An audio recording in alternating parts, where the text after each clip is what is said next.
No housekeeper had ever lasted more than 4 days working for Roman Ashcroft. Not the woman with 15 years of experience managing estates in West Vancouver. Not the retired hotel concierge who'd handled premieres and state dinners. Not the composed former army officer who'd organized logistics for 300 people, and still walked out of Ashcroft's Rosedale townhouse on day 3, leaving only a typed resignation note that said, "I have my dignity. 41 years old, recently divorced, and about 3 weeks away from losing her apartment." Poppy Sinclair did not have the luxury of dignity. She'd been a dental office manager for 11 years. She was good at it, scheduling, billing, managing a staff of 9, smiling at patients who were clearly about to cry the moment they sat in the chair. She understood systems. She understood people.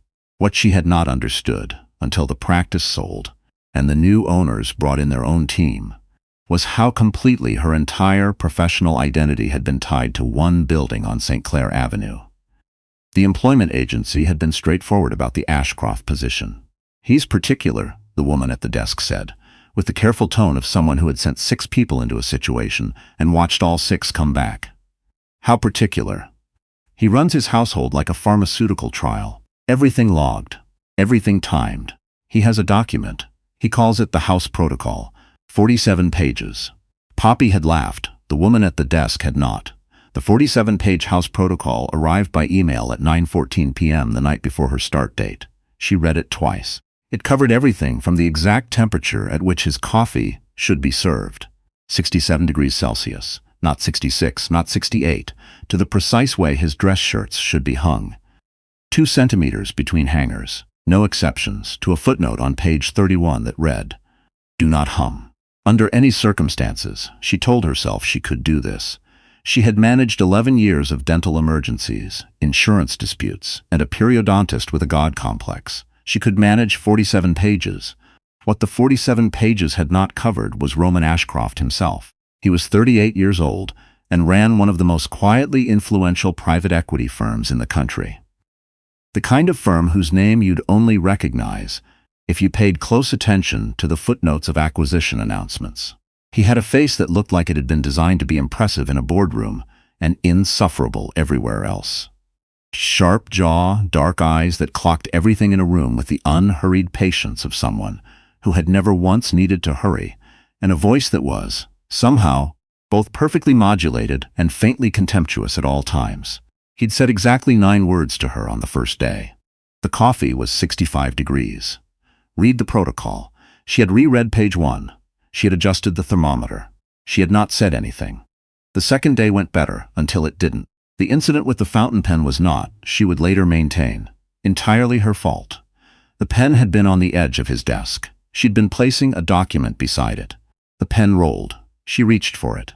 In doing so, she caught the edge of a crystal water glass with her elbow, and the water went directly across a contract he'd been reviewing. The silence that followed was so complete she could hear the ventilation system. He looked at the contract. He looked at her. He looked back at the contract. "The paper is 98 grams per square meter," he said finally. "Custom. It takes 3 weeks to source." "I'm sorry," Poppy said. It's done," he said. It wasn't angry. It was worse than angry. It was the tone of a man who had simply updated his assessment and found the results unsurprising. She went home that night and lay on her couch and stared at the ceiling of her apartment and thought, 4 more days and I make the November rent. She went back. The 3rd day she managed to set off the security alarm while carrying a laundry basket because she'd entered the code wrong twice. She'd memorized it as 7349. And it was 7394, a fact she discovered at 7:15 in the morning with Roman standing in his kitchen in a suit jacket and no tie, holding a coffee mug while an alarm shrieked overhead. He walked calmly to the panel and silenced it. He looked at her. He said with a patience that was somehow more unsettling than any outburst could have been, "The code is in the protocol. Page 6. Appendix B." She had not read Appendix B. He went to work. She spent 11 minutes breathing in the front hallway. His assistant, a young man named Kit Yamamoto, who worked remotely and communicated with her entirely by text, sent her a message at 8:02. "He always does that face when new staff miss the appendices. Don't take it personally. He does it at me too, and I've worked for him for 3 years." She typed back, "How are you still employed?" Kit replied. "Remote work and a very good Wi-Fi connection." By day 4, Poppy had started anticipating the problems before they happened. She'd reread the protocol and this time actually absorbed it. She'd bought a small thermometer for the coffee. She'd measured the 2 centimeters between the hangers with a ruler. She hadn't hummed once, which was genuinely difficult because she'd been humming unconsciously since she was 8 years old, and it required constant, low-level vigilance. She still managed, on day 4, to somehow drop an entire grocery bag on the front steps, sending a glass jar of olive oil rolling down the Rosedale sidewalk and a pomegranate under a parked car. Roman had come to the door in that exact moment to retrieve a package. He'd watched the pomegranate disappear under the Volvo. He'd looked at her, crouched on the steps, gathering shattered glass in her bare hands. "You're bleeding," he said. She looked at her palm. There was, in fact, a small cut. "It's fine," she said. He didn't say anything else. He went back inside. She assumed he was furious. She cleaned up the mess, retrieved the pomegranate, came inside, and found a first aid kit sitting on the kitchen counter with a post-it note on it that said, "Page 22, Household Medical Supplies." Which was not warm, exactly. But it was something. She stayed. She wasn't sure herself why, initially. Part of it was financial necessity, which she couldn't pretend wasn't a factor. Part of it was stubbornness. She had never failed to keep a job in her adult life, and she was not going to let 47 pages of protocol be the thing that broke that record. But there was something else too, something she only started to understand around week 2. Roman Ashcroft was not, despite all evidence, an unreasonable person. He was a precise person. He was a person who had constructed an extremely orderly life, because disorder genuinely unsettled him in a way that went deeper than preference. And her consistent spectacular disorder was a test of his fundamental nervous system in ways she didn't fully appreciate yet. But he hadn't fired her. He could have. He clearly had the practice down to a science, given the turnover. And yet every morning he came downstairs to 67-degree coffee and didn't fire her, and some part of her started to find that interesting. The Kit situation helped her understand things. She'd been there 12 days when Kit mentioned, via text, that Roman didn't actually expect perfection. A statement she nearly choked on given the 47-page document, but that what he couldn't tolerate was carelessness. "There's a difference," Kit had written. "He doesn't expect you to be a robot. He expects you to pay attention. If you drop something because you weren't paying attention, that bothers him. If you drop something because you were paying attention to 5 other things at once and something slipped, that's just physics." She thought about that for several days. She started paying attention differently. Not to whether she would drop something. She accepted that she probably would, given her track record, but to why she dropped things and whether she could change the conditions.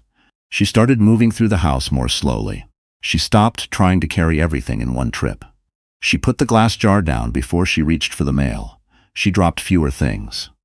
She still managed, on day 17, to accidentally send an email from Roman's household account.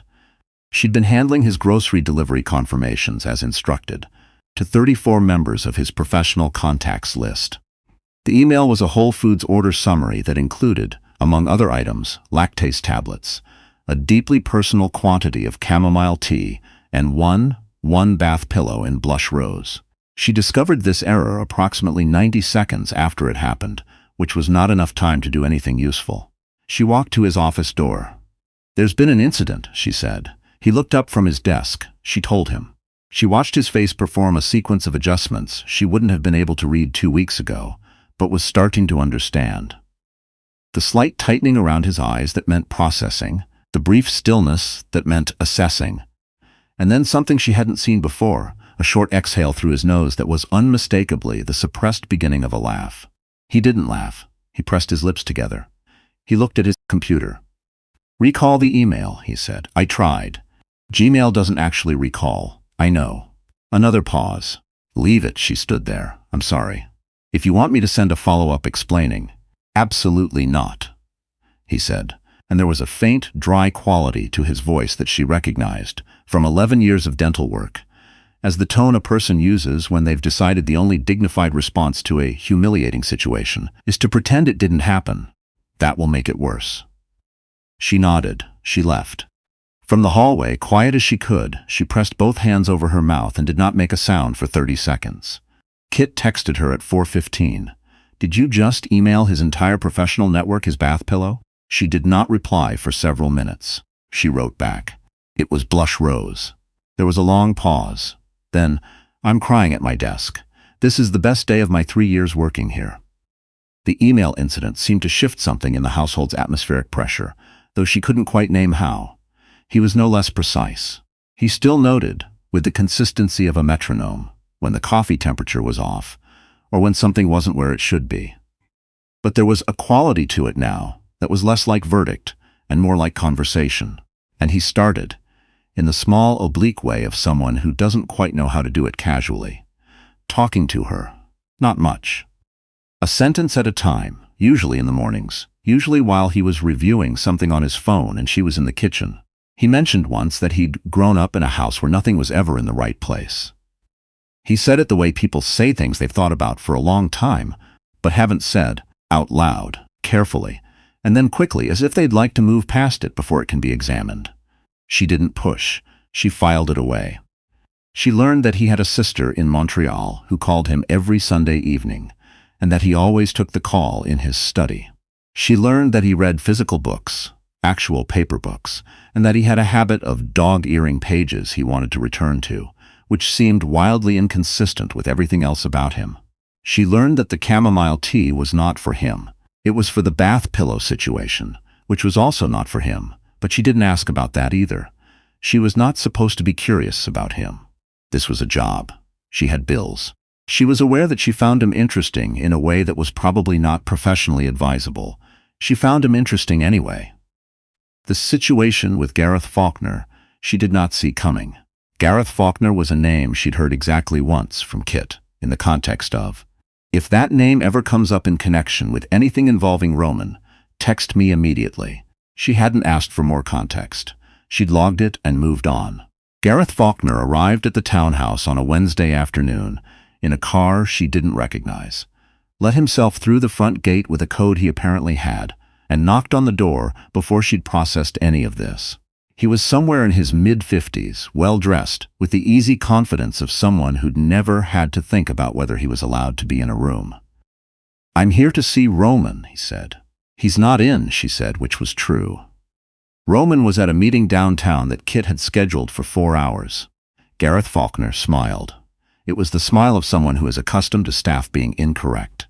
"I'll wait inside." She did not step back from the door. This was the thing she hadn't expected about herself.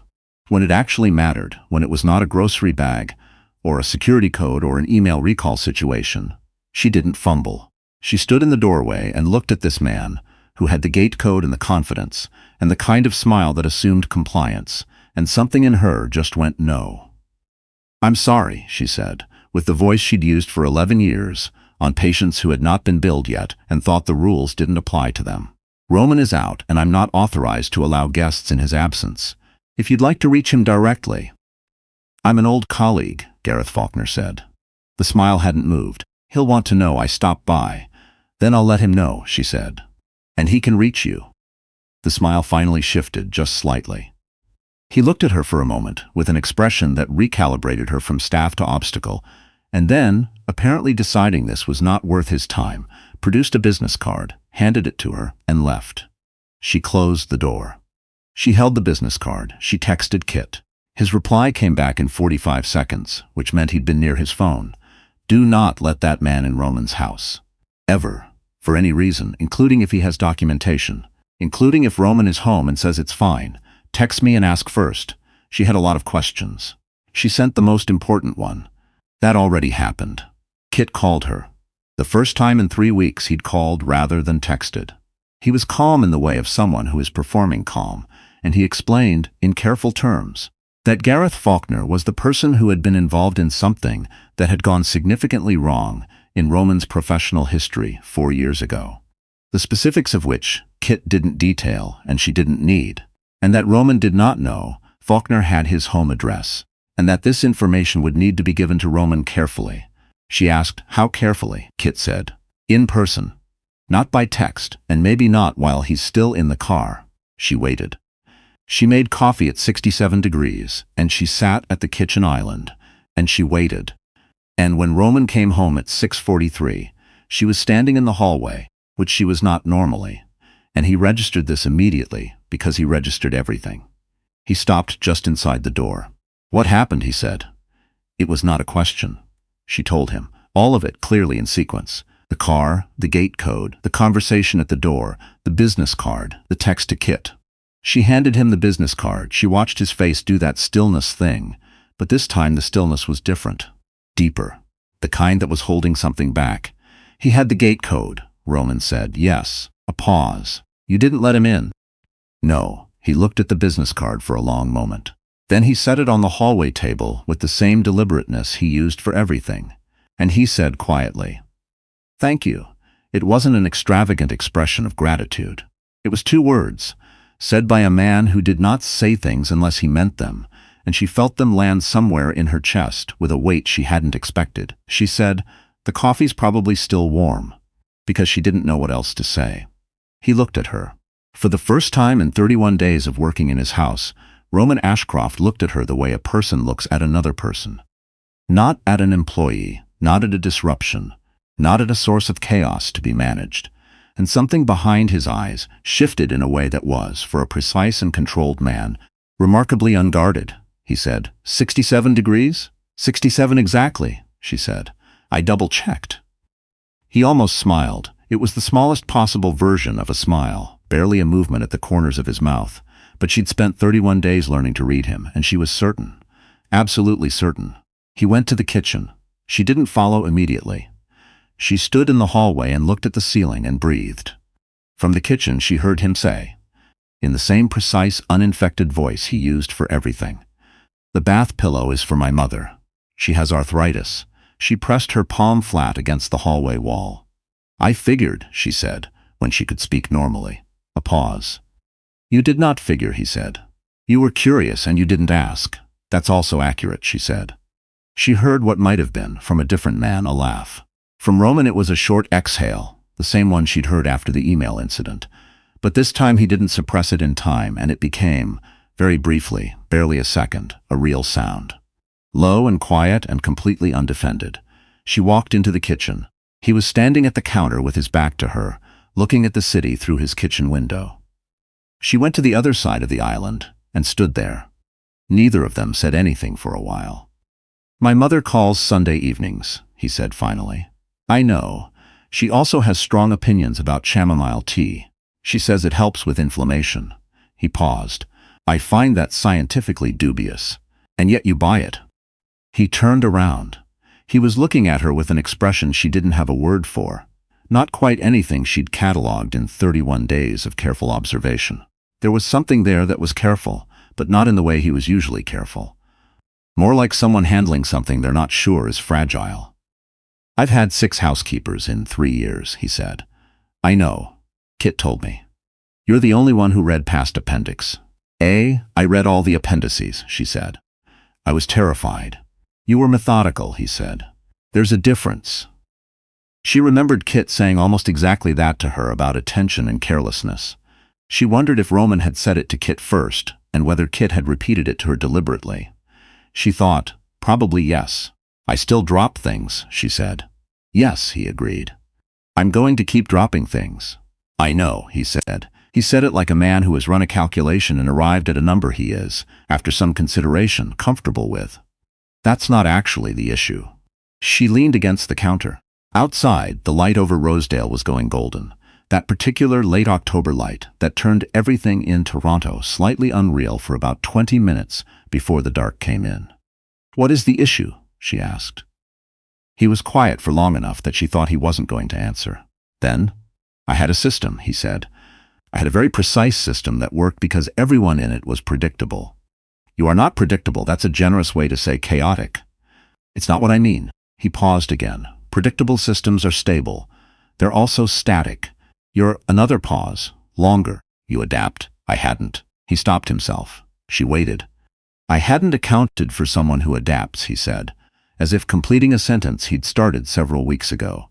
"It changes the calculation." She looked at him. He was looking at the counter.